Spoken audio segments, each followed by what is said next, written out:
Hindi ka naman nakapag-aral, di ba? Kaya wag mo akong pakialaman. Enjong! Ano yan? Ba't sinisikuan mo yung pinsan mo? Tay, etong pamangkin mo magaling eh. Nakikialam, wala naman ang pinag-aaral. Teka nga. Tay, tara na, anong oras na? Baka malit pa ako doon sa school. Ito na, anak. Bilisan mo naman tayo, ang bagal-bagal mo eh. Ito na, tara na.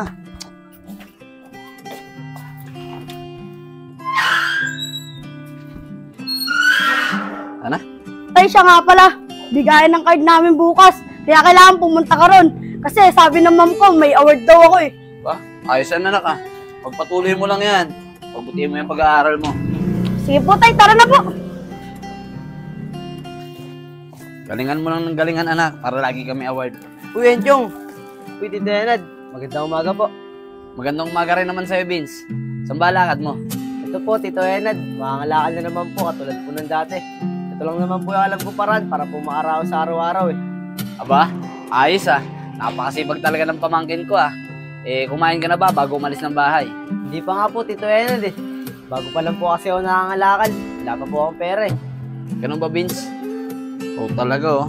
O ito, kunin mo. Kumain ka muna bago ako magtrabaho ah. Maraming salamat po, Tito Enad ah. Paano po? Dito na po ako ah. O sige, Vince, mag-iingat ka ah. Sige po. Maraming Sana. salamat po.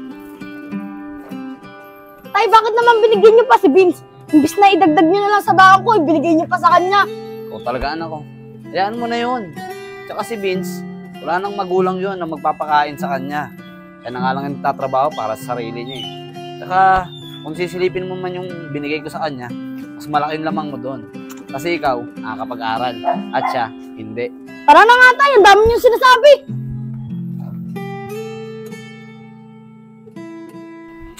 Ano kaya mabibiling pagkain? Nagugutom na ako eh.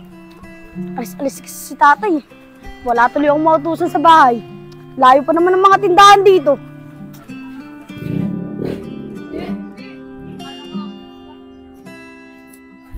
Si Vince ba yun? Hoy Vince! Uy, Enchong, ikaw pala. Bakit nandyan ka? Anong ginagawa mo dyan? Nagpapahinga lang, Chong. Ang layo kasi na nilakad ko kanina sa pangangalakal eh. Buti lang nandito ka. Bili mo naman ako ano. Nagugutom na kasi ako eh. Wala kasi si tatay. Wala akong mauutusan sa bahay. Eto pera, hintayin na lang kita dito. Bumili ka na. Sige, Enchong. Ano ba gusto mong bibiling ko?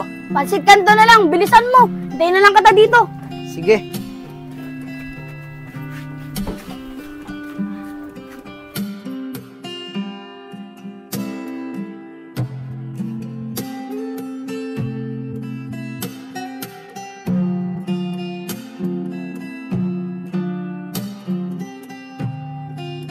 Tagal naman ni Vince. Kanina pa ako naghihintay dito eh. Pansit kanto lang pinapabili ko. Uy, Chong. Ito na yung pansit canton mo. Ito na rin yung sukli mo. Bakit 20 lang sukli nito? 100 yung binigay ko sa'yo. 15 lang isang kanto. Bumalik ka nga doon sa tindahan. Hindi ka ba marunong magbilang? Ang hina talaga ng ulo mo. Yan ang hirap eh, kapag hindi nakapag-aral. Pasensya ka na, Chong ha. Sige na, babalik na ako sa tindahan. Sige, bilisan mo. Nagugutom na ako. Chong, ito na yung sukli mo. Pasensya ka na, natagalan ako ha. Akin na nga. Bagal mo na kumilos. Ang hina pa ng utak mo. Diyan ka na.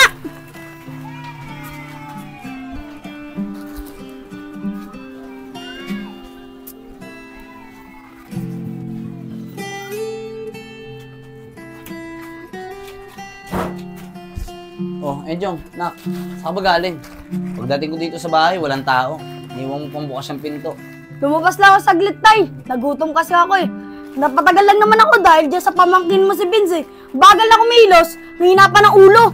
Bakit mo kasi anak? Ano ba kasing nangyari? Eh paano kasi tay? Yung pamangkin mo si Vince, inutusan ko lang bumili ng pansit canton. Pagbalik, kulang pa yung sukli. Kaya ka tumagal. Eh bakit kasi inutos mo pa sa kanya? Kaya mo naman bumili. Ayan tuloy, tumagal ka pa lalo. Ay naku tay, sinesermonan nyo na naman ako. Dapat ang pagsabihan nyo, yung pamangkin nyo na walang pinag-aralan. Palibasa, mahina yung utak eh. Eh naku Enjong, tumigil ka na nga dyan. Ayan nga yan. Ako na magluluto niyan para makakain ka na. Pabilisan tay, nagugutom na ako eh. Oo.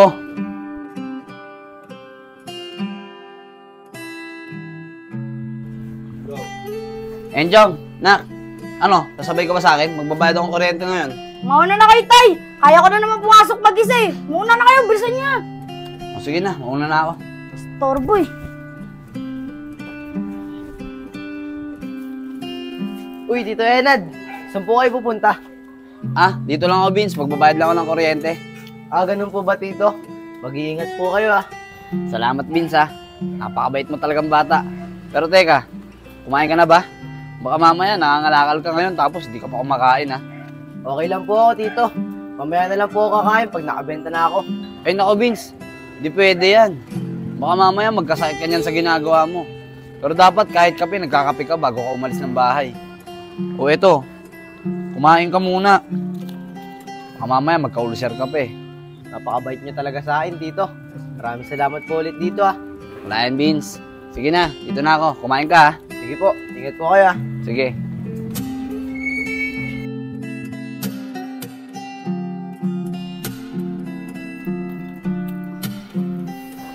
Wala na palang stock dito. Enjong, nak. Bumili nga muna ng hotdog. Wala na pala tayong stock dito. Nakalimutan kong mamalengke kahapon. O ito pero. Tay, may ginagawa ako. Ikaw na. Eh, anong gusto mo? Ikaw magsasaing tapos ako bibili? Bahala ka nga dyan. Tigas talaga ng ulang bata na ito. Magsaing na nga lang muna. Ayos na to. Pabili nga muna ng ulam.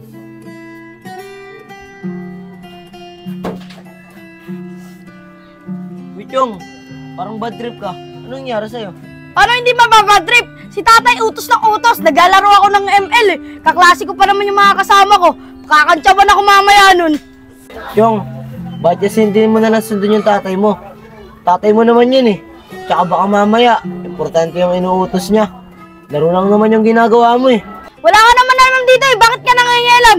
Ay, wala ka naman pala talagang alam. Pagbibilang nga na sukli, hindi mo alam eh. Si Enchong yun ah.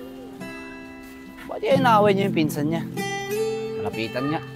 Kasi hindi ka naman nakapag-aral, di ba? Kaya wag mo akong pakialaman. Enchong! Ano yan? Ba't sinisikuan mo yung pinsan mo? Tay, etong pamangkin mo magaling eh. Nakikialam, wala naman ang pinag-aaral. Teka nga. Ano ba nangyari? Vince, bakit mo kayo nagtatalo ng pinsan mo? Eh Tito, pinagsabihan ko lang naman po sa Enchong eh. Sabi ko po sa kanya, sundin niya po yung mga utos niyo. Sabi niya po sa akin, wala daw po akong pakialam.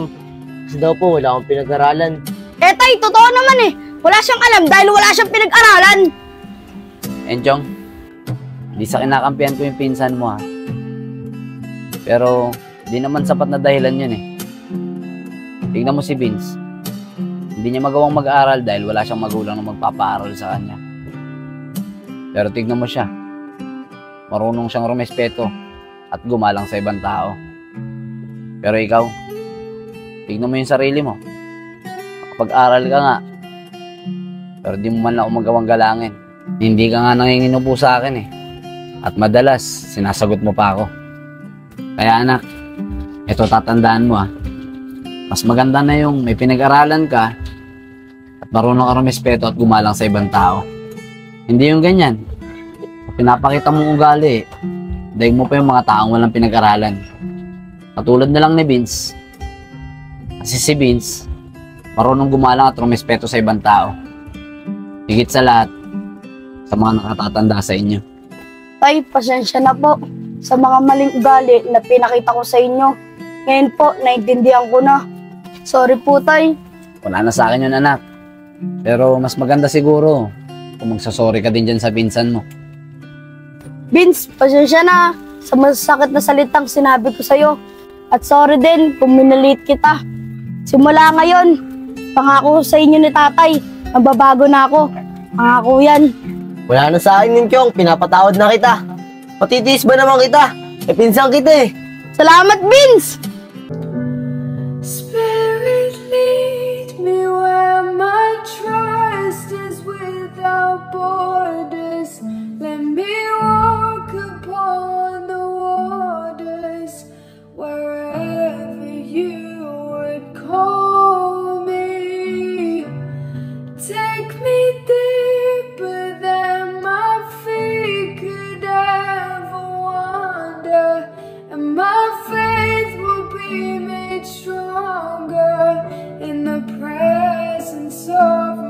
say